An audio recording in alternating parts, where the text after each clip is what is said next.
Olá! Nesta sessão, veremos dois importantes teoremas acerca dos campos vetoriais no espaço, os teoremas de Gauss ou do divergente e o teorema de Stokes, que é uma versão espacial do teorema de Green. Então, antes, vamos relembrar dois resultados que a gente viu que provém do teorema de Green, que diz o seguinte: se eu precisar calcular a circulação do meu campo vetorial, a gente definiu o fluxo e a circulação do campo vetorial através das seguintes integrais. Então, o fluxo do campo vetorial através... Aqui você tem uma curva fechada, e aí você supõe que está o vetor normal para fora dessa curva. Então, o fluxo do seu campo para fora dessa região limitada por essa curva fechada C, com orientação positiva, ela foi definida como a integral de linha da componente normal do meu campo, né? A gente chamou isso aqui de fluxo. E aí a gente viu que eu posso representar esse cara como uma integral, né? Uma integral dupla sobre a região delimitada por essa curva, se chama essa região de A, do divergente de F. Nesse caso, o divergente seria a operação que toma esse campo vetorial e retorna o campo escalar. A gente já viu essa operação. E de forma análoga, a gente viu também que se eu precisar calcular o que a gente chama de circulação, dessa vez é a integral da componente tangencial do meu campo, o resultado disso aqui é o próprio teorema de Green, né? Que fica sendo a integral dupla sobre a região delimitada pela curva fechada C. Bom, só que em vez de escrever assim, ó, dq dx menos dp dy, dA, a gente mostrou que eu posso reescrever isso aqui como sendo a componente K do rotacional do meu campo. Não é assim? Componente K do rotacional do meu campo. E aí, então, a gente tem duas versões que saem do teorema de Green. Uma que relaciona a integral do rotacional do campo e outra que relaciona a integral do divergente. Então, o que a gente vai fazer nessa aula é generalizar essas duas versões, como eu vou mostrar a seguir, para um campo tridimensional, tá? Um campo em R3. Então, como eu falei, o fluxo de um campo vetorial bidimensional, o fluxo, através de uma curva fechada C, foi definida como sendo essa integral aqui, ó, a integral de linha da componente normal do meu campo, ó, componente normal, né? Que, utilizando o teorema de Green, a gente mostrou que era equivalente à integral, aqui da integral dupla, deixa eu colocar assim, ó, integral dupla do divergente, né, sobre a região D. E por fim, a gente viu também o fluxo, na verdade a circulação, a gente definiu a circulação como sendo a integral da componente tangencial do meu campo, né? Novamente aplicando o teorema de Green, a gente mostrou que isso é numericamente igual à integral dupla do rotacional, né? Aqui estava o integral de linha, mas o certo é integral dupla, como a gente já viu. Ok? Então o que a gente vai fazer agora? A gente vai tentar generalizar essas duas expressões, 1 e 2, para um campo vetorial no R3. Tá certo? Esse campo que aqui está é um campo, e aqui também, olha só, é um campo bidimensional, o campo R2. Então, o que a gente vai tentar generalizar é essa noção de fluxo, né, e circulação para um campo em R3. A gente já viu como calcular o fluxo de um campo vetorial no R3, né? A ideia é utilizar o que a gente chama de integral de superfície, né? E a circulação continua tendo a mesma noção, a mesma ideia. Então, o que a gente vai fazer? Tentar generalizar essas duas expressões, né, para campos vetoriais no R3. Tá, então, antes da gente mostrar o próximo teorema que vai generalizar essa primeira expressão aqui, vou precisar de uma definição que é aquela de superfície fronteira. A gente já viu a definição de curva fronteira. Eu digo que uma curva C, né, relembrar aqui rapidamente, eu digo que uma curva C fechada, ela é a curva fronteira de uma certa região A, né, se ela é a curva que engloba ou que delimita essa região A. Então, da mesma forma, eu vou dizer que uma certa superfície, né, que engloba uma certa região no espaço E é a sua superfície fronteira, se for aquela que, digamos assim, delimita essa região E. Tá bom? Como está posto aqui, ó. Seja S uma superfície fechada, que delimita uma certa região sólida no espaço E. Então, dizemos que a superfície S é a superfície fronteira desse sólido E. Ok? Então, como eu falei, se você tem um sólido aqui, ó, E, cuja fronteira é essa superfície fechada S, a gente chama S de superfície fronteira do sólido, tá? Nada mais justo. Ok? Agora eu vou enunciar o teorema de Gauss ou o teorema do divergente, e em seguida a gente vai fazer uma verificação desse teorema para uma região, para regiões mais simples, tá certo? Regiões sólidas simples que a gente já encontrou no cálculo das integrais triplas. Apesar desse teorema ser mais geral, ele pode ser aplicado para regiões mais complexas, mas aqui a gente vai ver uma verificação apenas para regiões sólidas simples, tá bom? Então, ele diz o seguinte, C já é uma região sólida simples. Lembra, uma região sólida simples é aquela que pode ser descrita como região tipo 1, 2 ou 3. Ok? Já eu vou recapitular quem são esses carinhas. E seja essa a sua superfície fronteira, tá? E aí a gente vai assumir que essa superfície ela é orientável, né? Que nesse caso ela está orientada positivamente. Lembra, para a superfície fechada ela está orientada positivamente se o vetor normal aponta para fora da superfície, tá bom?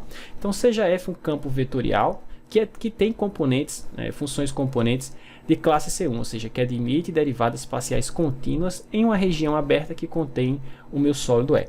Então, se todas essas condições se verificam, vale o teorema do divergente, o teorema de Gauss, que diz o seguinte: em vez de calcular a integral de superfície do seu campo F através dessa superfície fechada S, eu posso trocar esse cara pela integral tripla do divergente do meu campo, tá? Por isso que é chamado de teorema do divergente, ou teorema de Gauss.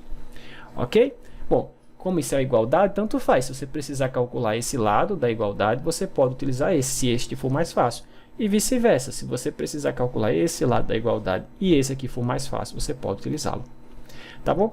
Então o que eu vou fazer? Vou fazer uma breve verificação para o caso onde o sólido em questão pode ser descrito como região sólida do tipo 1, 2 ou 3. Então vamos relembrar aqui rapidamente. Eu digo que um sólido ele é uma região, pode ser descrita como região sólida do tipo 1, por exemplo, se ele está entre o gráfico de duas funções, duas variáveis. Por exemplo, aqui tem uma certa função, por exemplo, o 2 de x e y. Suponho que aqui eu tenho um outro gráfico aqui, o 1 de x e y.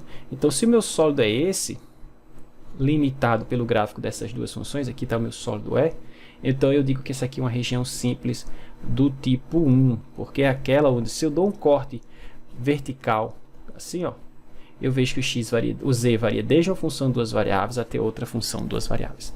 Tá, então eu vou fazer uma verificação desse teorema para regiões que podem ser descritas dessa forma. Ou a região sólida do tipo 1, que é aquela onde o z está entre o gráfico de duas funções de duas variáveis, a saber, nesse caso, essas duas funções.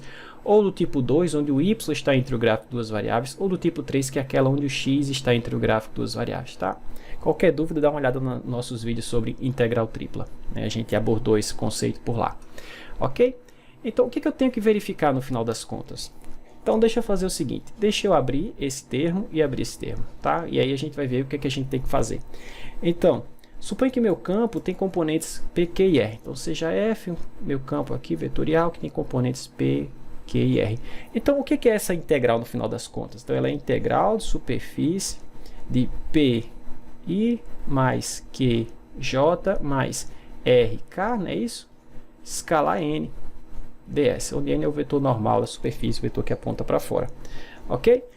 Então, se eu distribuir esse produto aqui, no final das contas, eu vou ter três integrais de superfície, né? Pi escalar N ds mais a integral sobre a superfície de QJ escalar N ds mais a integral de superfície de RK escalar N ds. Tá? Então, essa integral de superfície eu posso quebrar nessas três que eu acabei de escrever. Bom, e o integral do divergente, né? O que é isso? Bom, o divergente, lembra, é a operação que toma o campo vetorial e retorna esse campo escalar aqui, ó. É uma soma, tá certo? O resultado não é um campo vetorial, é um campo escalar. Então, essa soma aqui, eu vou derivar a componente P em relação a x, mais derivar a componente Q em relação a y, mais derivar a componente z em relação a R em relação a z. Tá bom? Então, eu vou só substituir o divergente nessa integral por essa expressão que eu acabei de apagar. Então, eu vou ficar com três integrais volumétricas, né? Essa primeira integral de dp dx, dv, mais a integral sobre E de dq dy, dv, mais a integral volumétrica de dr, dz, dv. Ok? Então veja, se eu quero mostrar, se eu quero verificar que esse carinha, se esse carinha é igual a esse carinha, tudo que eu tenho que verificar é se essa integral é numericamente igual a essa, se essa integral é numericamente igual a essa, se essa integral é numericamente igual a essa. Tá? Se eu verificar essas três igualdades, bom, o teorema está verificado. Tá? Para esse tipo de região. Então, portanto, como eu coloco aqui, é suficiente a gente verificar essas igualdades. Tá? Essas igualdades aqui, ó, tá bom? Como eu apontei há pouco. Então, eu vou começar por essa última que eu estou circulando agora. Tá certo? E as outras se fazem de modo análogo. Tá? Então, o que a gente está assumindo? Que a minha região, estou assumindo que a minha região pode ser descrita como região tipo 1. Né? Mas a região só dela pode ser tanto descrita como região tipo 1, 2 ou 3. A escolha é nossa. Mas aqui eu vou escolher, vamos supor que ela pode ser descrita como uma região tipo 1. Tá? Então, novamente, o que é a região tipo 1? É aquela onde, dado um corte aqui, ó, paralelo ao eixo Z, eu percebo que o Z está variando entre o gráfico de duas funções. Ó, essa função, duas variáveis, até o gráfico da função que define essa superfície aqui em cima. Tá? Que aqui está rotulado assim, ó, a superfície aqui S2 aqui em cima, é essa função, é o gráfico dessa função U2 de x e y, e essa superfície aqui embaixo é essa função aqui, ó, U1 de x e y. Bom, o sólido em questão, né, ele pode ter ou não essa superfície lateral que a gente está chamando aqui de S3. Por exemplo, uma esfera não teria essa parte de baixo, né? Essa parte lateral teria só a parte de cima, né, se você quiser chamar aqui de S2, e a parte de baixo, que eu estou chamando aqui de S1. Mas, de forma geral, pode ser que o seu sólido tenha essa parte lateral que aqui eu estou mostrando. Por exemplo, um cilindro, né? Um cilindro, ele teria essa parte lateral. S2, S1 e S3 seria essa parte lateral. Tá bom? Ok. Então, o que eu vou fazer? Eu vou escrever, eu vou calcular essa coisa para esse sólido ou para essas superfícies e essa coisinha aqui, esse outro lado da equação, para esse sólido. E aí a gente vai ver que essas duas equações são iguais. Tá bom? Então, olha só, vamos ver aqui primeiro quem são os vetores normais dessa superfície. Vamos começar com a integral de superfície. Tá? Então, eu quero mostrar que essa integral de superfície é igual a essa integral volumétrica. E aí você tem que fazer isso para esses três pares aqui de igualdades, tá bom? Bom, aqui eu tenho claramente três superfícies, então eu tenho três vetores normais a considerar. Né? Deixa eu mostrar aqui, ó, essa superfície aqui. Bom, como o meu sólido, minha superfície é uma superfície fechada, né, o vetor normal aponta para fora. Então, nessa superfície aqui, S2, o vetor normal tem essa carinha. Nessa superfície aqui, ó, S1, que é essa parte aqui de baixo, o vetor normal é esse vetor vermelhinho aqui, tá certo? Porque eu estou considerando o sólido, essa superfície fechada como um todo. Claro, se eu fosse olhar apenas para a superfície S1, se você esquecer S3 e S2, o vetor normal teria que ser esse aqui, apontando para cima, né? Mas como a gente está falando de superfície fechada, o vetor normal é esse que aponta para fora da superfície. E o vetor normal da superfície S3 é esse vetor aqui, ó, que aponta aqui para os lados. Tá bom? Como eu estou querendo calcular agora essa integral aqui, ó, então eu vou ter que calcular esse k escala n para cada uma dessas superfícies, ou para a superfície S2, para a superfície S1 e para a superfície S3. Mas em S3, olha, o vetor normal k, o vetor k da nossa integral aponta para cima, e esse vetor normal N3 é sempre lateral. Então esses caras são ortogonais, de forma que esse primeiro produto escalar aqui, para qualquer carinha sobre a superfície lateral S3 vai dar zero. Tá? Então eu tenho três integrais de superfície, S1, S2, S3, mas essa integral em S3, por essa condição aqui, ela vai se anular. Tá bom? Então essa integral aqui, ó, ao longo dessa superfície S, eu vou quebrar ela em três superfícies, tudo bem? Então vai ser a integral através da superfície S1, R escala K N ds, tá? Deixa eu colocar assim, mais a integral ao longo ou através da superfície S2, a mesma coisa, a componente R K escala N ds, mais a integral a superfície S3 R K escala N ds. Pelo que a gente acabou de avisar, ó, acabamos de ver, ó, essa condição faz com que essa integral aqui seja zero. Tá?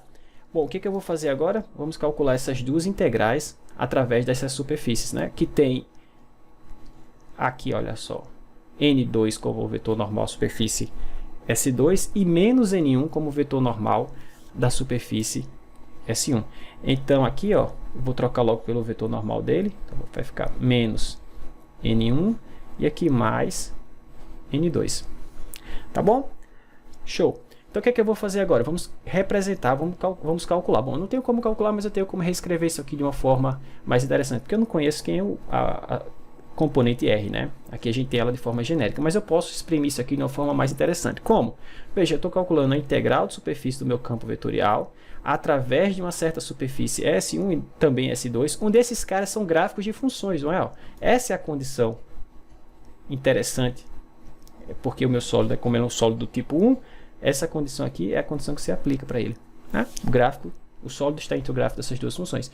E a gente já viu que se eu precisar calcular o fluxo de um campo vetorial através de uma certa superfície, onde essa superfície é o gráfico de uma função, por exemplo, z igual u de x e y, o que é que eu faço? Bom, eu tenho que fazer o seguinte, calcular a integral sobre a projeção dessa figura no plano xy, nesse caso essa região D, do que menos a componente P du dx, menos a componente Q du dy, mais a componente R, tudo isso dx dy, ou dA, de forma geral. Então eu vou usar essa relação para a gente simplificar a integral de superfície nessa superfície S2 e na superfície S1, tá?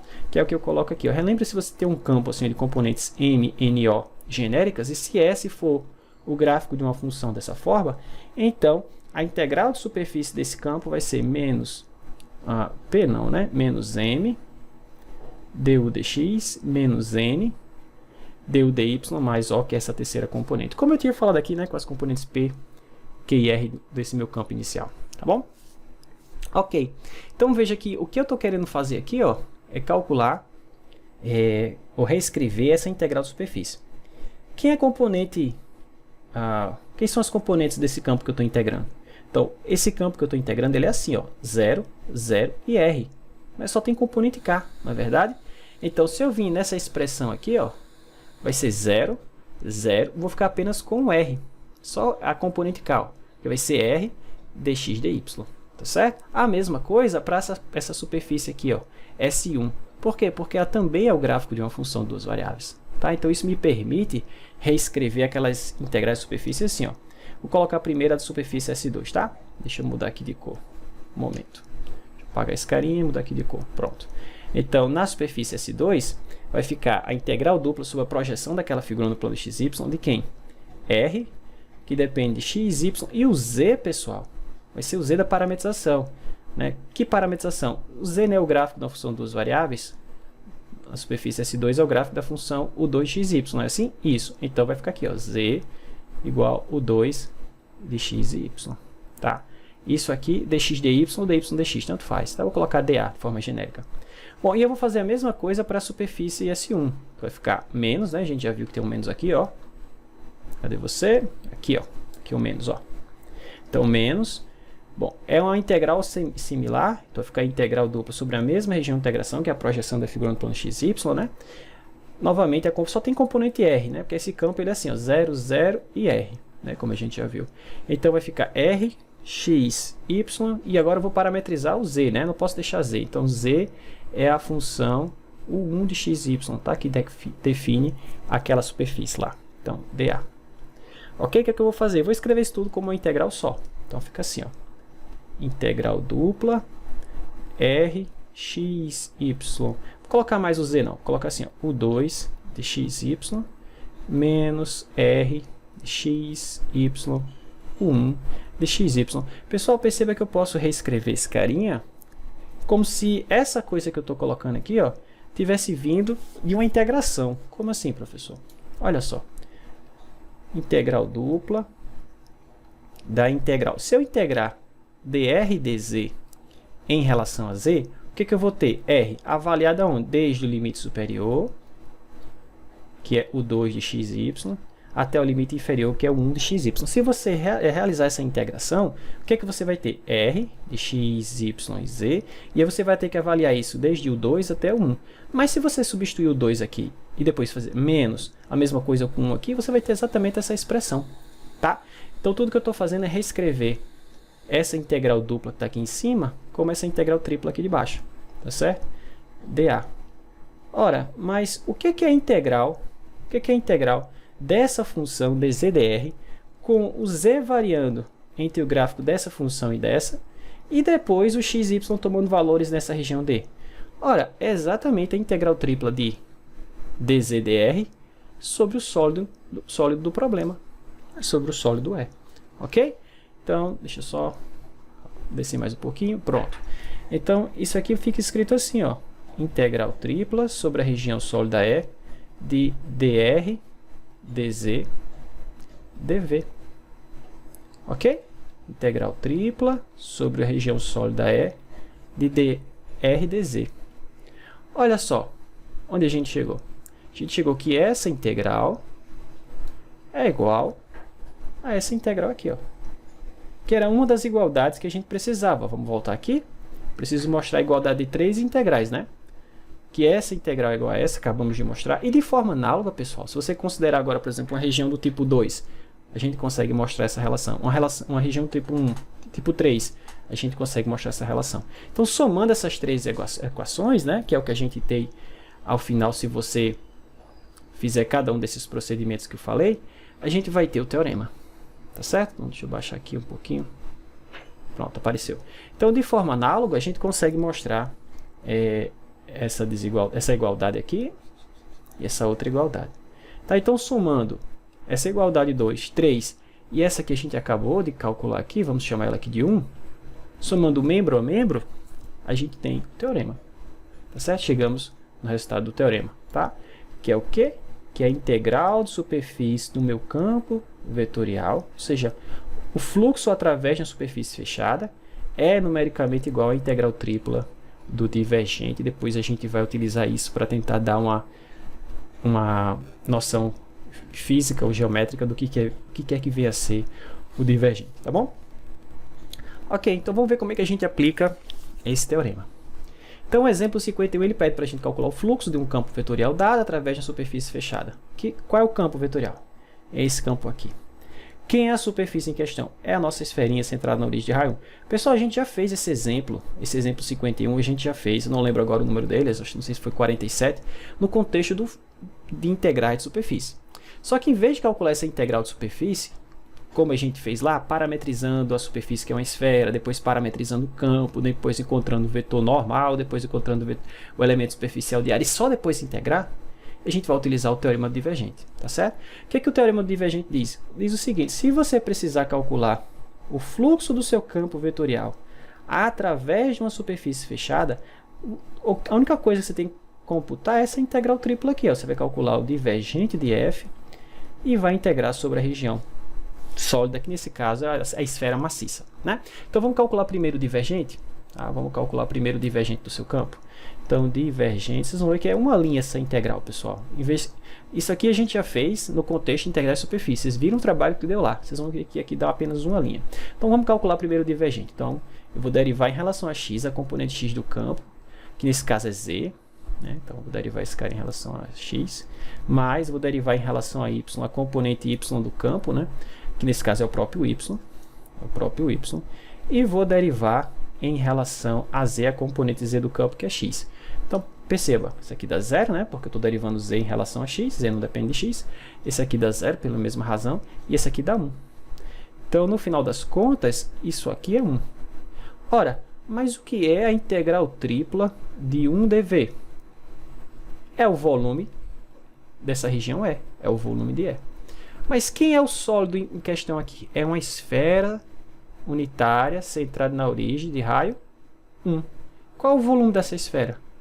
4/3 de π. Bom, vezes o raio cubo mais o raio 1. Então, olha só como ficou simples utilizando o teorema. O professor sempre vai ser tão simples assim? Não, pessoal, mas esse aqui é um caso onde mostra que todo aquele processo que a gente fez para calcular essa integral de superfície reduz apenas essa verificação aqui. Tá bom? Então, logo, o fluxo do seu campo vetorial através dessa superfície fechada, ou através da superfície fechada dessa esferinha, é 4/3 de π. Professor, sempre vai ser fácil calcular, o divergente vai ser sempre mais fácil. Esse lado do teorema vai ser sempre mais fácil que esse? Não necessariamente, pessoal. Depende do problema. Mas quando for mais fácil, com certeza utilize o teorema. Tá? Utiliza a outra parte do teorema, né? O outro lado da igualdade. Tá bom? Vamos ver mais exemplos? Então, o exemplo 52 ele diz o seguinte. assim como 51, calculo o fluxo, né? Calculo o fluxo do meu campo vetorial, onde o campo é dado dessa forma. Novamente, isso aqui já foi outro exemplo feito no contexto de integrar superfície, tá? Onde a superfície em questão aqui agora é aquele nosso cubo, lembra o nosso cubo de aresta 1, cubo unitário? Né? A gente calculou o fluxo desse cara através das 6 faces. A gente calculou 6, pessoal, integrais de superfície. Aqui a gente vai calcular só uma com o teorema da divergência, tá bom? Então eu vou aplicar o teorema da divergência aqui, o teorema do divergente. Então, o fluxo do meu campo através dessa superfície S, lembra, S ela tinha 6 faces, S1, S2, até S6, né? Era o meu cubo, né? Então, em vez de você calcular 6 integrais de superfície, pessoal, você vai calcular apenas uma integral tripla do divergente, deixa eu colocar assim, uma integral tripla do divergente do seu campo. Só isso. Então, o que é que a gente primeiro tem que fazer? Calcular o divergente desse campo aí, ó, xy, yz, xz, tá? Então, vou fazer aqui rapidinho. Então, o divergente de f vai ficar derivar em relação a x, a componente x, mais derivar em relação a y, a componente y, mais derivar em relação a z, a componente z. Tá bom? Então, vê quem são esses carinhas. Então, xy, yz, xy, yz, e o outro eu acho que é xz, mas vamos olhar para não errar. Dá uma olhadinha lá. Se é xz. Isso, xz. Ok? Então, nesse primeiro caso aqui vai dar y, né? Nesse segundo caso aqui vai dar z. E nesse terceiro caso aqui vai dar x. Então, é x mais y mais z é o que eu vou ter que integrar aqui. Ok? Então, tudo que eu tenho que fazer é integral tripla sobre aquele meu cubo de quem? Desse campo, x mais y mais z. Olha, pessoal, só uma integral. E essa integral é simples de fazer, ok? Então, perceba ainda o seguinte, como é que vai ficar isso aqui? Vamos lá. Então, ficou integral, o cubo é 0 a 1, 0 a 1, 0 a 1. Tá? É x mais y mais z. Deixa eu integrar primeiro em z, depois em y, depois em x, tá bom? Bom, se eu integrar primeiro em z, vamos ficar o seguinte, integral de 0 a 1, da integral de 0 a 1, vai ficar x mais y vezes z, mais z2 sobre 2, né? Tudo isso avaliado de 0 a 1, depois integro em y, depois integro em x. Pois bem, quando o z for 0, não precisa olhar. Quando o z for 1, vai ficar x mais y mais meio, né? Então, ficou integral de 0 a 1, da integral de 0 a 1, de x mais meio mais y, tá? E aí eu vou integrar isso em y, depois integro isso em x. Ok?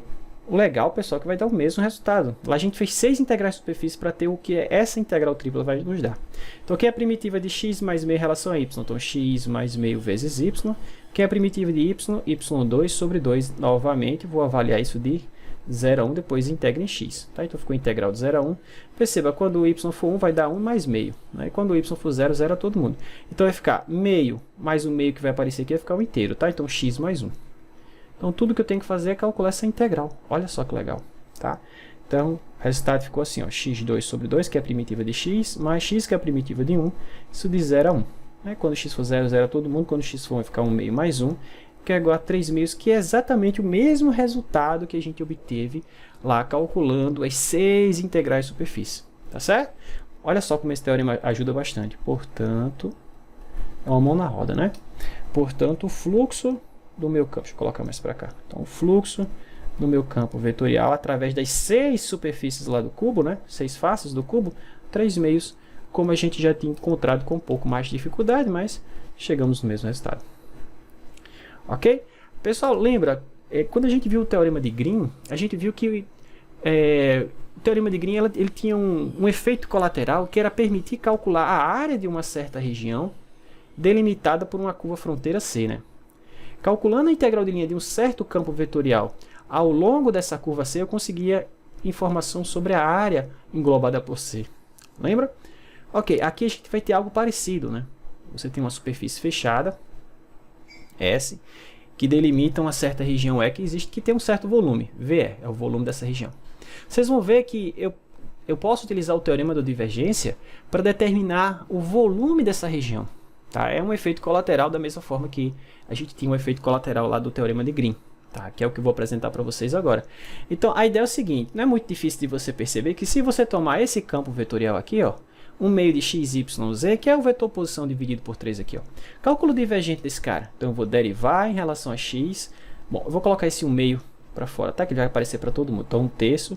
E aí você vai derivar em relação a x a componente x, que é x, mais derivar em relação a y a componente y, que é y, mais derivar a componente z em relação a z, que é z, né? Aqui. Então, isso aqui dá 1, isso aqui dá 1, isso aqui dá 1. Então, todo vai ficar 1/3 de 3, que é 1. Então, para esse campo aqui, se você calcular o fluxo desse campo, vetorial, vou colocar aqui, ó, f escala n ds, né, sobre qualquer superfície fechada, né, ou seja, o fluxo desse campo aqui, ó, 1/3, deixa eu colocar mais para cá, 1/3 da integral de r escala n ds, através de qualquer superfície fechada. O resultado, bom, aplicando o teorema de divergência, isso vai ser o divergente desse campo, né, dv. Mas a gente acabou de ver que o divergente desse campo é 1. E se eu integrar, ó, o divergente desse campo aqui deu 1. 1, tá aqui, ó. Mas se eu integrar 1 dv, o que isso me dá? Me dá o volume da região E. Ok? Então, moral da história, portanto, eu posso utilizar uma integral de superfície para calcular o volume de um certo sólido. Professor, mas não é mais difícil calcular uma integral de superfície? Não, em algumas situações, sim. Mas em certas situações você pode utilizar, assim como a gente utilizou o teorema de Green para calcular a área, o teorema do divergente para calcular o volume. Então, 1/3 do fluxo do vetor posição através de uma certa superfície, esse cara vai ser numericamente igual ao volume englobado pela superfície S, né? O volume desse sólido E. Ok? Vamos ver uma aplicação interessante dessa expressão? Vamos calcular o volume do elipsoide, né? Então, esse problema, o 53, diz o seguinte: determina o volume desse cara, desse elipsoide. Parece aqui uma bola de futebol americano, né? Certo? Ele é achatado aqui assim, ó. E aí ele tem os eixos, né, onde ele corta os eixos x, y e z. Tá certo? Então, por exemplo, A, ele mais ou menos A onde corta o eixo x, mais ou menos B onde corta o eixo y, mais ou menos C onde ele corta o eixo z. Tá certo?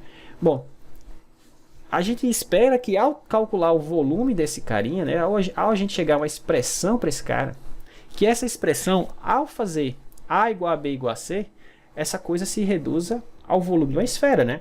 Porque se A foi igual a B e foi igual a C, em vez de um elipsoide, você tem, por exemplo, uma esfera de raio A, né? Se você fizer esse cara igual a, esse cara igual a, e passar esse A para o lado de cá, você vai ter exatamente a equaçãozinha da esfera, né? X ao quadrado, mais y ao quadrado, mais z ao quadrado, igual ao quadrado. E a gente sabe calcular o volume desse cara. É 4/3 de π ao cubo.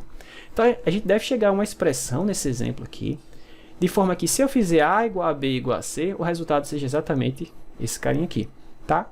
A gente pode fazer esse teste no final para checar se a expressão que a gente obteve está correta, tá bom?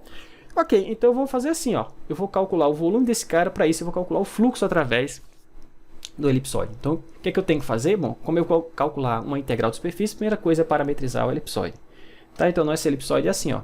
X ao quadrado sobre A ao quadrado, mais y ao quadrado sobre B ao quadrado, mais z ao quadrado sobre c ao quadrado igual a 1.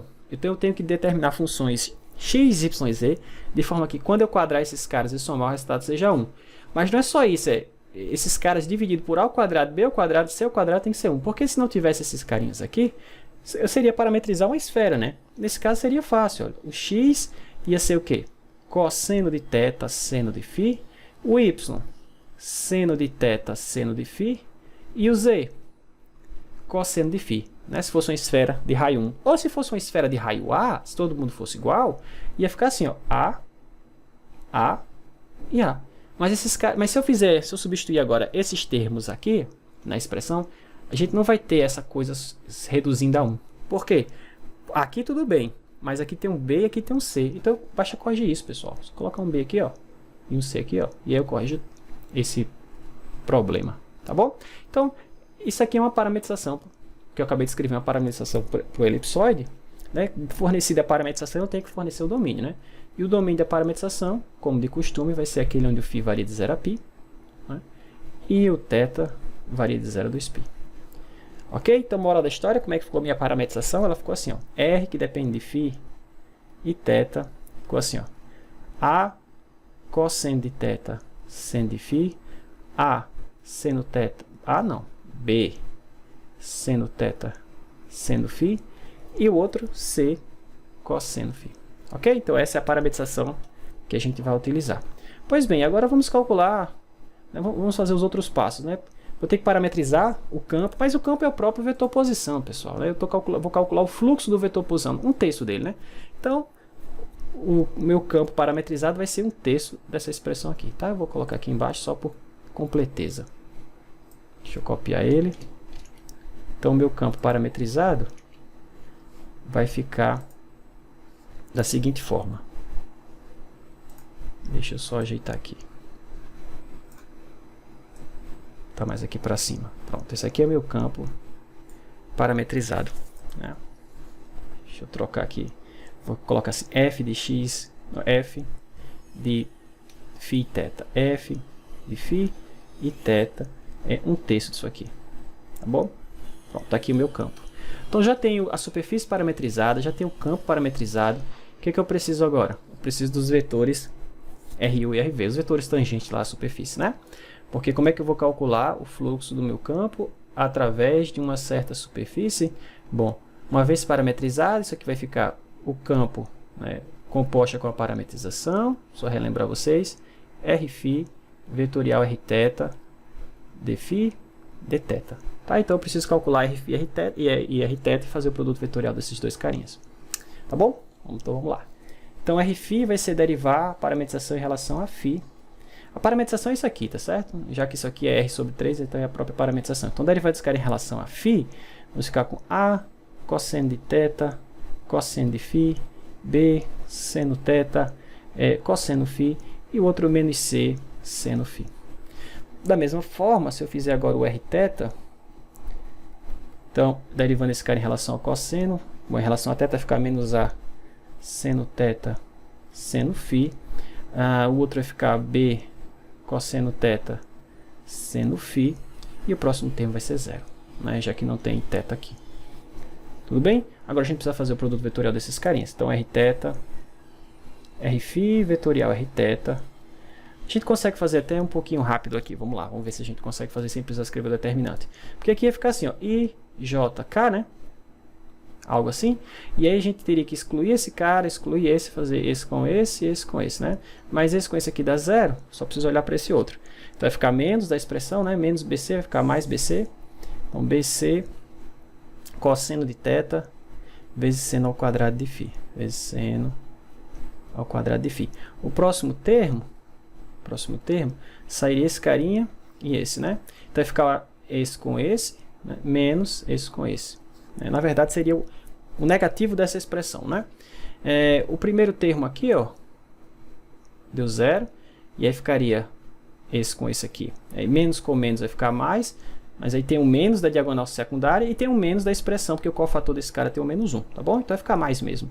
Então vai ficar AC, seno de θ vezes seno ao quadrado de φ. Então, seno de θ, seno ao quadrado de φ. Por fim, agora sai esse carinha e sai esse, né? Então ficou esse com esse carinha aqui, AB. O outro também tem AB, tá certo? Então vou deixar o AB ali. Então ficou cosseno ao quadrado, cosseno de φ, seno de φ. E o outro ficou seno ao quadrado, cosseno de φ, seno de φ. Só que cosseno ao quadrado de θ mais seno ao quadrado de θ dá 1. Então ficou apenas o cosseno de φ vezes seno de φ. Tá bom? Só fazer com um pouco mais de cuidado, vocês veem que dá isso mesmo. Tranquilo? Pois bem. Agora o que é que eu preciso fazer? Bom, agora que eu já tenho Rφ e Rθ, eu preciso agora integrar. Integrar o que? O produto escalar desse carinha com esse carinha, tá bom? Então deixa eu só circular aqui para não esquecer o que eu estou fazendo, porque já que tem tanta coisa aqui na telinha. Então, eu quero fazer o produto escalar desses dois carinhas, tá bom?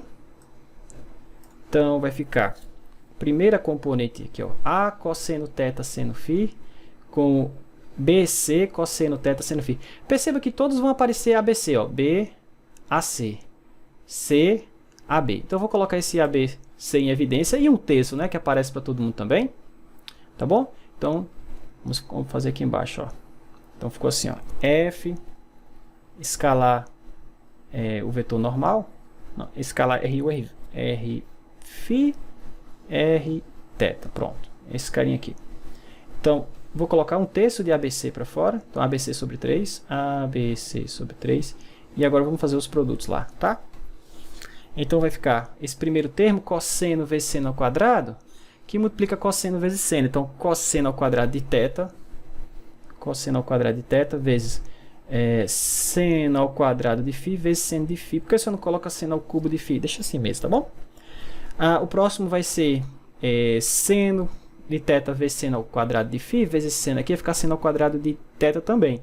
Então, seno ao quadrado de θ, seno ao quadrado de φ vezes seno de φ, tá bom? Porque você não coloca seno ao cubo. Deixa ele assim, tá? Vocês vão ver por quê. Então, vai ficar mais, agora é seno ao quadrado de θ, seno ao quadrado de φ, seno de φ. Mais, o próximo termo vai ficar cosseno vezes seno, né? Que multiplica cosseno aqui, ó. Então, ficou cosseno ao quadrado vezes seno, tá? Esse não tem θ, é cosseno ao quadrado de φ vezes seno. Então, olha só, por que eu não quis colocar isso aqui como seno ao cubo? Porque esse termo aqui, ó, eu posso colocar esse cara e esse cara em evidência, vai ficar cosseno ao quadrado mais seno ao quadrado dá 1. Então, sobrou só esse cara, tá? E agora, se você pegar esse seno ao quadrado, colocar esse seno aqui de φ em evidência, com esse seno de φ, você vai ficar seno ao quadrado mais cosseno ao quadrado que dá 1, então sobrou apenas seno de φ. Então, moral da história, isso deu ABC sobre 3 seno de φ. Ok? Então, como é que vai ficar a integral? Então, o fluxo do meu campo vetorial, então, o fluxo através do elipsoide, 1/3, bom, coloca assim, fluxo de f, né? Escalar n ds, vai ficar integral de 0 a π em φ, de 0 a 2π em θ, bom, isso aqui, né? ABC sobre 3 seno de φ, primeiro em θ, depois em φ. Tá? Veja que a expressão que eu estou integrando não depende de θ, então a primitiva de dθ é θ, de 0 a 2π é 2π. Então eu vou colocar logo, então ficou 2π, o ABC sai, né? Sobre 3 também, ficou apenas a integral de 0 a π de seno de φ de φ. Ora, mas a integral do seno é menos cosseno, então ficou assim, ó, 2π ABC sobre 3 menos cosseno de φ, isso avaliado de 0 até π. Quando φ for π, cosseno de π é menos 1, com esse menos dá mais, então ficou 1, tá? É limite superior menos inferior. Quando o φ for 0, cosseno de 0 é 1, mas tem um menos aqui, então mais, ou menos 1, isso dá mais 1. Então isso aqui deu 2. Então 2 vezes esse cara, 4, tá bom? Então, resultado, 4π ABC sobre 3, tá bom? Então, esse é o volume, logo, esse é o volume do elipsoide. Logo, o volume do elipsoide vai ser, então, o volume daquele carinha ficou assim, ó, 4/3 de π ABC. Professor, será que isso está correto? Será que se eu fizer B igual a C igual a A, isso dá o volume da minha esferinha de raio A? Dá, né, pessoal? Se você fizer esse cara igual a esse cara igual a, vai ficar o cubo, exatamente o que a gente comentou no início do problema. Tá bom? Então, moral da história, eu posso utilizar integral de superfície para calcular o volume também. Olha, que legal. Igual a gente viu lá para o teorema de Green, que a gente podia utilizar a integral de linha para calcular a área delimitada pela curva, né, fronteira dessa região. Tá bom? Ok. Então, o que a gente quer fazer agora? Generalizar o teorema 2 lá, né? Ou generalizar o resultado 2. Né? Lá, que era o seguinte, a integral de linha de um campo bidimensional, né? Integral da componente tangencial, que a gente escreve assim, de forma geral, através da curva fechada C, orientada positivamente, todas aquelas coisas que a gente já sabe, é igual à integral dupla, né, do rotacional, a componente K do rotacional. Então, a gente quer generalizar isso aqui, que a gente quer generalizar essa expressão para o caso onde F agora é um campo tridimensional, tá? Então, esse teorema é conhecido como teorema de Stokes, e aqui está o enunciado do teorema. É um pouco grande, mas depois a gente vai destrinchar ele. Então, olha só, seja S uma superfície orientável, né? Eu posso definir um vetor normal em cada ponto, né? Suave por partes, ela pode ser composta de várias superfícies, e cada uma dessas superfícies são orientáveis e diferenciáveis, né? Que tem como curva fronteira a curva C. É uma curva fechada, igual lá no teorema de Green, tá certo? Fechada, simples, suave por partes, tá certo? Com orientação positiva. Lembra que a curva fronteira, ela define ou induz uma orientação sobre a superfície. Como assim, professor? Então, tá aqui a minha curva fronteira, curva C. Aqui eu coloquei com orientação positiva. E aqui a superfície de quem ela é fronteira. Tá? Essa superfície aqui, ó. Então, essa curva, ela define uma orientação sobre a superfície. Por exemplo, se eu peguei uma parametrização, calculei o vetor normal e o vetor normal deu esse aqui, então essa parametrização está condizente com a orientação da curva. Por quê? Imagine você colocando os seus dedos aqui da mão, fechando a sua mão na direção da curva. O polegar aponta na mesma direção, né, mesma direção mais ou menos aqui, né, do vetor normal. Quando isso acontece, a gente diz que a superfície tem orientação compatível com a curva, ou nesse caso, orientação positiva. Tá? Então, a curva fronteira, ela define ou induz uma orientação sobre a superfície. A gente já viu isso quando falamos sobre integral superfície de um campo vetorial. Tá? Então, a gente está mantendo essa notação. Tá certo? Ok. Então, vamos supor ainda que o meu campo vetorial é um campo vetorial tridimensional, cujas componentes têm derivadas parciais contínuas em uma certa região que contém a superfície em questão. Então, vale o seguinte teorema. Então, se você precisar calcular a integral de linha do seu campo, né, a componente... aqui é componente tangencial, professor. Ou eu escrevo assim, ou eu escrevo assim, ó, integral de f escala dr. Melhor assim, tá? Então, a integral de linha do seu campo vetorial sobre essa curva fechada C, né, que agora pode estar no espaço, né, não precisa estar mais no plano, ela é numericamente igual ao fluxo do rotacional através da superfície superfície S, perdão, que tem C como curva fronteira. Tá? Então a ideia é o seguinte, ó, como eu falei, suponha que está aqui a curva fronteira da sua superfície S. Eu digo que essa superfície tem orientação positiva se a orientação da superfície é compatível com a orientação da curva. Como assim? Como é que eu oriento essa curva para ela ter orientação positiva? Lembra? Se você se deslocar sobre a curva, a região que ela engloba tem que estar à sua esquerda. Né? Se o bonequinho andar sobre essa fronteira, a região sempre vai estar à esquerda dele, como vocês podem ver no desenho. Ok, então essa é a orientação da minha curva. Então, como é que eu oriento a superfície positivamente? O vetor normal tem que ser aquele que, ao percorrer a curva com a sua mão, né, o polegar vai apontar na direção do vetor normal. Tá certo? Então, essa aqui seria uma superfície aberta, nesse caso, com orientação positiva induzida pela orientação da curva fronteira C. Tá? Então, a gente vai fazer novamente uma verificação desse teorema para um caso mais simples. Qual? O caso onde essa superfície é o gráfico de uma função de duas variáveis. Tá bom? Então eu vou assumir isso aqui. É claro que esse teorema ele é mais genérico, ele não é aplicável apenas para um caso onde a superfície é o gráfico de uma função de duas variáveis, por exemplo. A sua superfície em questão aqui poderia ser uma parte de uma esfera, né? Por exemplo, quase uma esfera completa. Aqui vem a esfera. E aqui eu tenho a minha curva fronteira, esse pedacinho aqui, ó. Então, essa superfície aqui, com certeza, não é o gráfico. Aqui é a minha curva fronteira. E essa superfície aqui, com certeza, não é o gráfico da função de duas variáveis. Mas, mesmo assim, o teorema é válido nessa situação. Tá? Mas a gente vai analisar nesse caso aqui. Então, o que é que eu tenho que verificar? Bom, eu vou abrir essa expressão. Aqui vocês vão ver que tem três termos. Aqui tem três termos. Esses termos têm que ser iguais. Tá certo? Assim como a gente fez na verificação do teorema de Gauss ou teorema divergente. Tá bom? Então, primeiro, note que se o meu campo vetorial F tem componentes P, Q e R, o rotacional desse cara é dado através dessa expressão aqui. Né? A gente já sabe como calcular o rotacional, basta aplicar o operador del ao nosso campo vetorial via o produto vetorial. Tá bom? Então, a ideia é a seguinte, isso tudo aqui agora vai ser a minha componente P do meu campo. O meu campo quem? Campo rotacional, tá certo? Isso tudo aqui agora vai ser a componente Q do meu novo campo. Se eu não quiser chamar P e Q, vou colocar assim, M, N e O. Tá? Então, M, N e O são as componentes do meu campo rotacional. Como eu estou assumindo que a minha superfície é o gráfico da função de duas variáveis, a gente já viu que existe uma forma fácil de calcular o fluxo através de um campo, o fluxo de um campo vetorial através de uma superfície que é o gráfico da função de duas variáveis. Vamos recapitular aqui como é a expressão? Bem simples. Já falei no início, mas ela é assim, ó. Vai ficar menos a componente x do campo vezes a derivada na função que representa a superfície, né?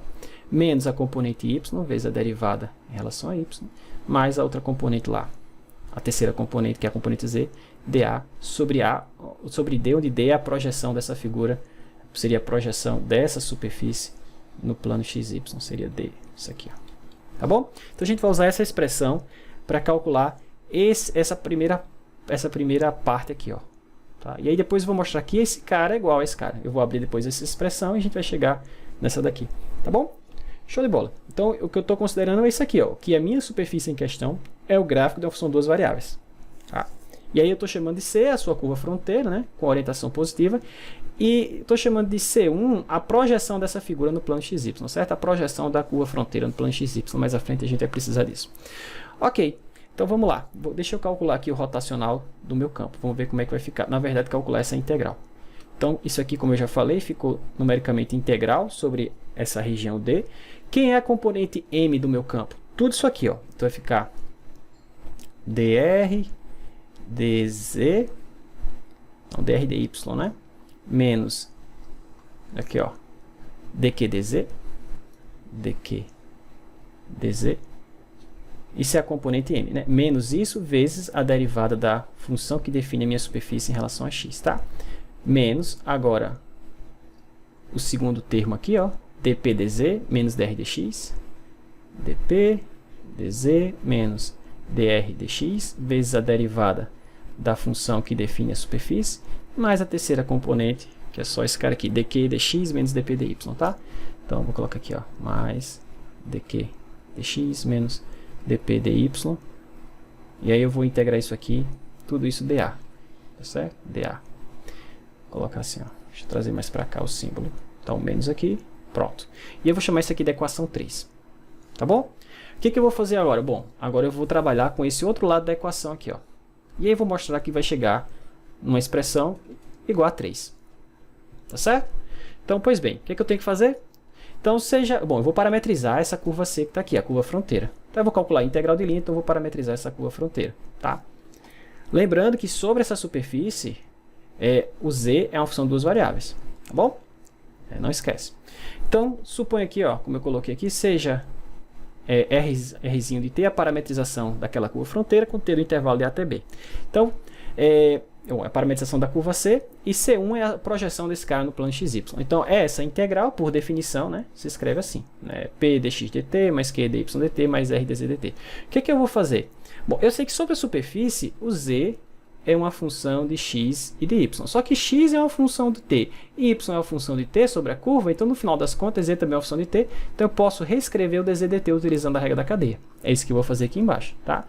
Então da regra da cadeia, o meu dz dt vai ficar assim, ó, a derivada de z em relação a x vezes a derivada de x em relação a t, mais a derivada de z em relação a y vezes a derivada de y em relação a t. Então toda vez que a gente precisar derivar alguma coisa em relação a z, tem que ter cuidado, porque a gente tem que levar em consideração o fato de que z é uma função de x e y, tá certo? Pronto, o que eu vou fazer agora? Onde tem dz dt nessa integral aqui, eu vou substituir por esse dz dt aqui de baixo, tá bom? Então, essa integral, aqui, que é a mesma que essa, vai ficar escrita da seguinte maneira. Então, vai ficar integral de a até b. O primeiro ficou assim, p dx dt, o próximo ficou q dx dt, perdão, dy dt, e o próximo ficou r, que multiplica tudo isso aqui, tá bom? Então, dz dx, dx dt, mais dz dy, dy dt, e agora eu vou fazer o seguinte, bom, tudo isso aqui, dt. Agora eu vou colocar o dx dt e o dy dt, vou agrupar esses caras, né? Já que tem um dx dt aqui e um dy dt aqui, tá bom? Então, fazendo isso, a gente vai ficar com a seguinte expressão. Então, ficou integral de a até b, então ficou p, que tem dx dt, ó, P tem dx dt, e R que multiplica dz dx. R mais dz dx, bom, dz dx vezes R. Tudo isso tem dx dt, então eu deixei ele aqui, dx dt, tá bom? Mas eu vou agrupar agora os caras que tem dy dt. Então tem o Qzão, né, que tá aqui, ó, mais o R que multiplica dz dy. Então mais dz dy, que multiplica R, tudo y, dy dt, né? Tudo isso dt. Vou fazer o seguinte, esse dt aqui vai cancelar com esse dt, vai cancelar com esse dt. Então sobrou apenas essa integral. Bom, veja que essa integral aqui, ó, só o p é uma função de x, de y e z, mas o z é uma função de x e y também, tá certo? A mesma coisa para o q é uma função de x, y e z, mas o z é uma função de x e y. Não esquece disso, tá? Que a gente vai precisar dessa informação agora. E o r também é uma função de x, y e z, mas o z é uma função de x e y, tá? Veja, essa integral aqui não tem mais o z. Então, essa curva dx dt e dy dt está no plano xy. Quem é essa curva? É exatamente a projeção desse carinha aqui, dessa curva fronteira, no plano xy, que é essa curva C1. Tá? Então, agora, aquilo lá reduziu a integral. Então, aquela integral reduziu a integral, né, integral sobre essa curva fechada C1 no plano. Aqui no plano eu posso aplicar o teorema de Green. Né? O teorema de Green se equivale para curvas no plano. Agora eu vou só aplicar o teorema de Green, tá certo?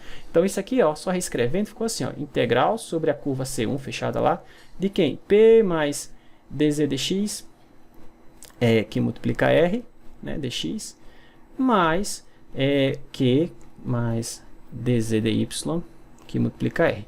Tá bom? dy. Então, eu vou aplicar o teorema de Green nessa curva. Posso, professor? Posso, porque isso aqui está no plano XY. Tá? Essa curva é uma curva no plano XY.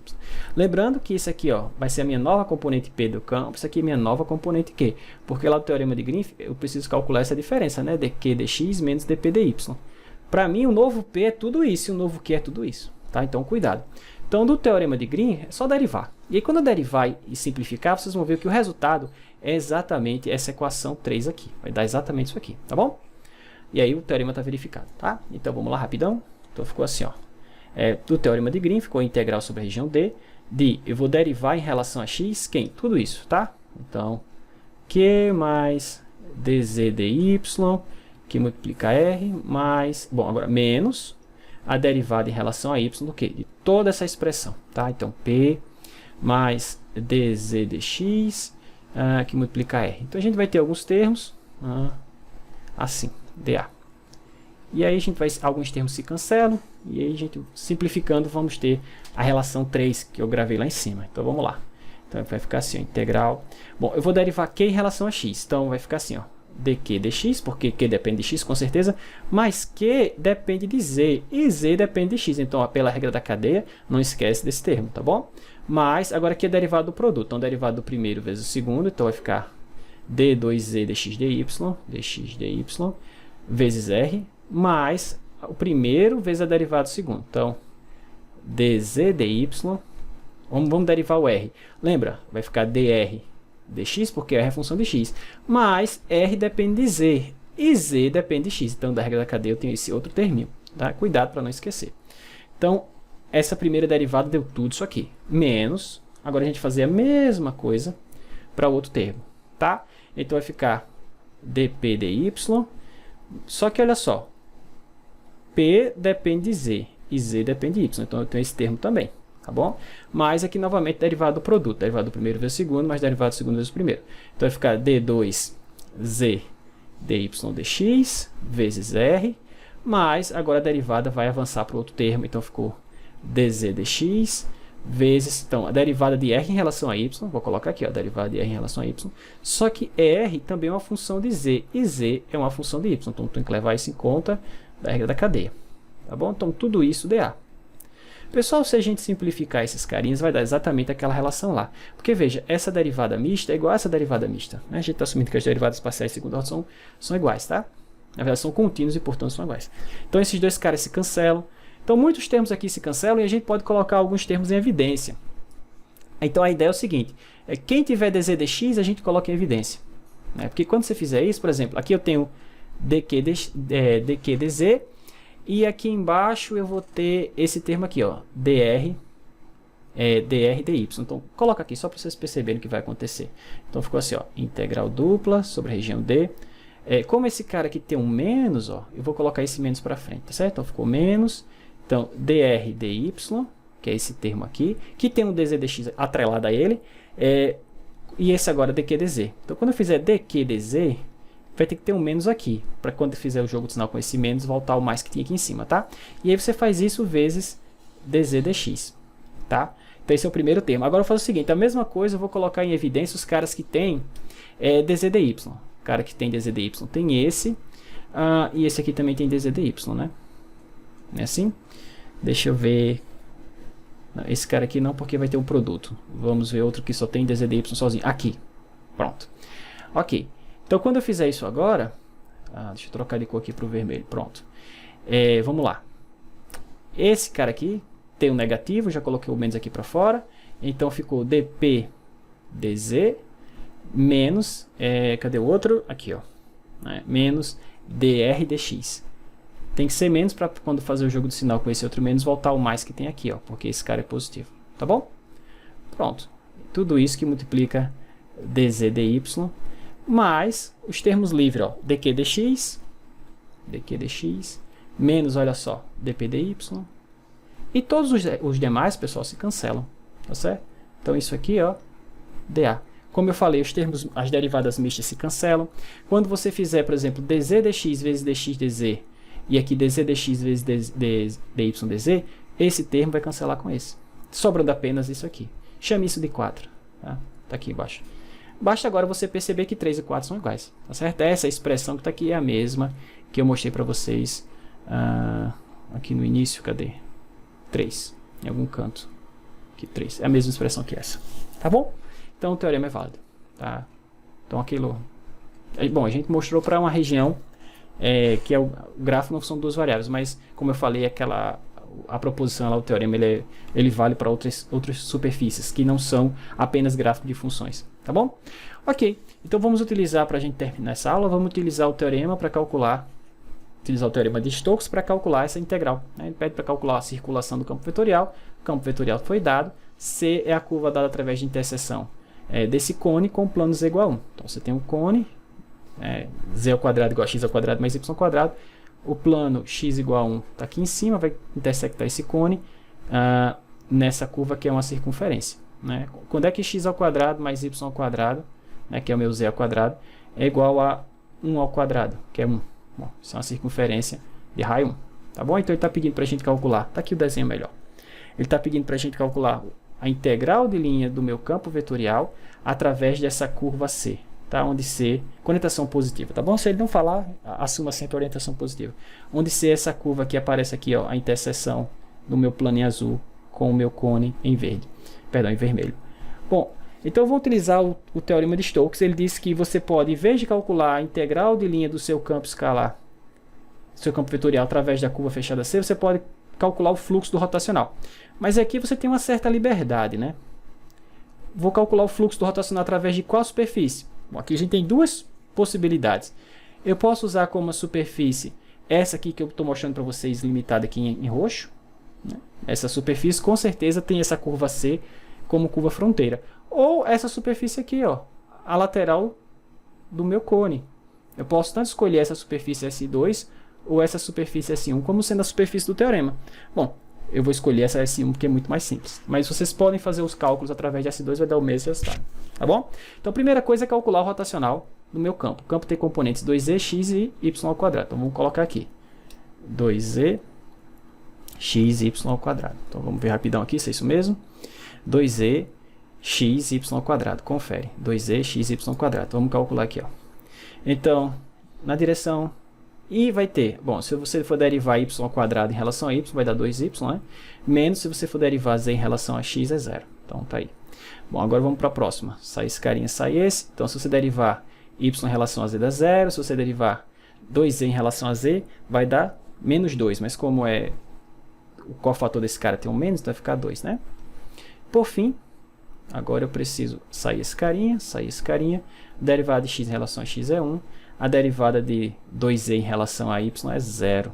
Então, está aqui o meu campo rotacional. Então, eu tenho rotacional. Note que essa escolha que eu fiz, ela é legal, por quê? Porque essa superfície que eu estou mostrando para vocês, ela é o gráfico de uma função de duas variáveis. Ela é z igual a uma função de duas variáveis, mas essa função é constante. Então, isso vai simplificar ainda mais o cálculo para mim, porque olha só, aquela expressão que eu já venho mostrando para vocês, dg dx menos q dg dy mais a componente r dx dy, né, que me dá o fluxo através de uma certa superfície, onde essa superfície é o gráfico de uma função de duas variáveis, essa expressão vai se reduzir apenas à integral da terceira componente do campo rotacional. Por quê? Porque a minha superfície aqui, ó, é g de xy igual a 1, é uma constante. Então, essa derivada em relação a x é 0 e essa derivada em relação a y é 0. Tá bom? Então, utilizando essa expressão, e como eu vou precisar apenas da componente r do meu campo, que é 1, olha como é que vai ficar fácil. Então, essa integral, que parecia complicada, com aquela escolha da superfície, vai ficar a integral dupla da componente z do rotacional, que é 1. Então, ficou 1 dx dy, que é dA. Ora, mas o que é 1 dA? É a área da região D. Mas que região D é essa, professor? Bom, é a projeção dessa figura no plano XY. Que figura é essa? É um disco, né? Qual é a área de um disco de raio 1? Π. Acabou, pessoal, não tem o que fazer, tá? Professor, se eu tivesse escolhido como superfície do meu teorema, superfície fronteira, essa superfície S2, que é a lateral do cilindro aqui, ó, perdão, do cone, iria dar o mesmo resultado? Com certeza, mas os cálculos seriam um pouco mais trabalhosos, mas iria chegar no mesmo resultado. Tá bom? Então, moral da história, tá aí o fluxo, portanto, como é que vai ficar a integral de linha? Então, a integral de linha do seu campo através, ou na verdade ao longo daquela, bom, dr, né, professor? Ao longo daquela curva fronteira C é igual a π. Só isso, pessoal. Então veja aqui como esse teorema facilita o cálculo dessa integral de linha. Assim como o teorema divergente, às vezes é mais fácil calcular um lado do que o outro da equação do teorema. Você utiliza o que for necessário, tá? O que for mais simples. Para terminar, vamos calcular, fazer mais outra aplicação do teorema de Stokes. Novamente, eu preciso calcular a integral de linha do campo vetorial, né? No R3 está aqui, ó, as componentes do campo, onde C é a curva obtida através da interseção do cilindro x² mais y² igual a 1. Né? Então, esse é um cilindro infinito assim, ó, né? Com um plano. Ele pega e intersecta esse cara com um plano 2x mais 2y mais e igual a 3. Tá aqui, ó. Então, esse plano inclinado vai cortar esse cara em uma curva aqui, ó. Essa é a curva do problema, tá? Quando ele não disser nada, assuma a orientação positiva, tá? Então, essa orientação eu estou mostrando para vocês é orientação positiva, por quê? Bom, porque ao se deslocar sobre a curva, a região que ela engloba está sempre à esquerda, né? Tá certo?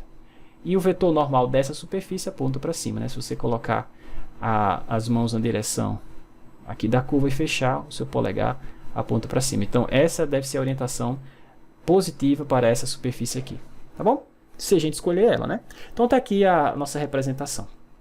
Então, o que é que eu vou fazer? Novamente, em vez de calcular a integral de linha do meu campo através dessa curva fronteira C, que é essa curva aqui em vermelho, que aparece através da interseção do meu plano inclinado com o meu cilindro, eu vou calcular o fluxo do rotacional. Novamente, eu tenho duas superfícies aqui como superfícies fronteira para essa curva aqui, que na verdade tem essa curva como superfície fronteira. Perdão, que tem essa curva como fronteira. Quais são essas duas superfícies? Essa que está achurada para vocês e a lateral do cilindro, tá? Bom, como estou mostrando aqui, eu vou usar essa daqui, tá certo? Eu vou usar essa que já está aqui achurada. Por quê? Porque, novamente, sobre essa superfície, eu tenho certeza que ela é o gráfico de uma função das variáveis. Ela é x, z como uma função de x e y, igual está aqui, ó. 3 mais ou menos 2x menos 2y.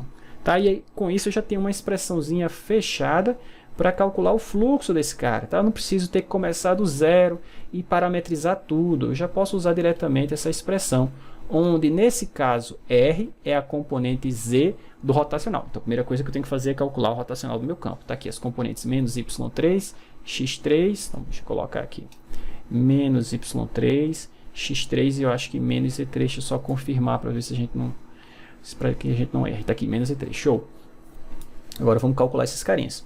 Então vamos lá, se você for derivar z3 em relação a y dá zero, se você for derivar x3 em relação a z dá zero, então zero, vamos para cá. Então se você derivar z em relação a x dá zero, se você derivar y em relação a z dá zero, então 0 e 0. A próxima não é 0 não, tá pessoal?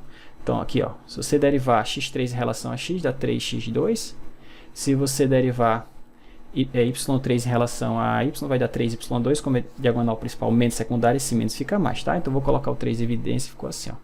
Então tá aqui, essa é a componente R lá que eu me refiro do campo rotacional. Então tudo que eu tenho que fazer é utilizar aquela expressãozinha, fica integral dupla, menos P, vai ficar menos P dg dx, menos Q dg dy, mais R, tá?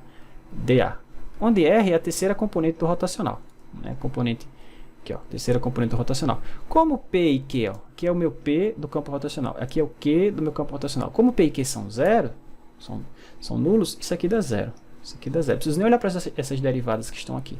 Então, tudo que eu tenho que fazer é integrar a função, a componente R, que é 3x² mais y², tá certo? Então, no final das... Deixa eu mudar aqui de cor. No final das contas, ficamos com a integral dupla de 3x² mais y² dA. Já sabem em que sistema de coordenadas eu vou calcular isso aqui, né? Porque, veja, a projeção dessa região no plano xy é esse disco aqui. De raio Q? Bom, esse disco está dentro do meu cilindro x² mais y² igual a 1. Então, é um disco de raio 1. Então, no sistema de coordenadas polar, isso vai 0 a 1 para o R e 0 a 2π, para o θ. 0 a 2π, 0 a 1. O x² mais y... Bom, 3 eu vou colocar para fora. O x² mais y² virou r². E aí você tem o jacobiano, dr dθ. Tá? Vamos fazer rapidinho. Então, ficou 3. A primitiva de R2, aqui é R3, né? A primitiva de R3 vai ficar R4 sobre 4, você vai avaliar isso de 0 a 1. A primitiva de dθ vai ser θ, você vai avaliar isso de 0 a 2π. A gente pode fazer isso porque, né, os limites de integração são todos numéricos, tudo bem? Então a gente pode escrever como esse produto. Então, quando tanto R quando θ for 0, 0 a todo mundo, né? Quando R for 1 e θ for 2π, vai ficar 3 vezes 1/4 vezes 2π. Né? Simplificando aqui, sobrou um 2, então ficamos com 3π sobre 2, tá bom? Portanto, olha como foi simples. Sugiro que depois tentem fazer, calcular a integral de linha mesmo, parametrizando aquele caminho, que vocês vão ver que é uma elipse, e calculando a integral de linha. E aí vocês vão perceber que o resultado daquela integral de linha é numericamente igual a esse que a gente acabou de calcular utilizando o teorema. 3/2 de π. Tranquilo? Então, na próxima aula a gente vai ver como é que a gente pode utilizar esse teorema de Gauss e o teorema de Stokes para dar uma interpretação física para o rotacional e para o divergente de um campo vetorial. Tranquilo? Ok.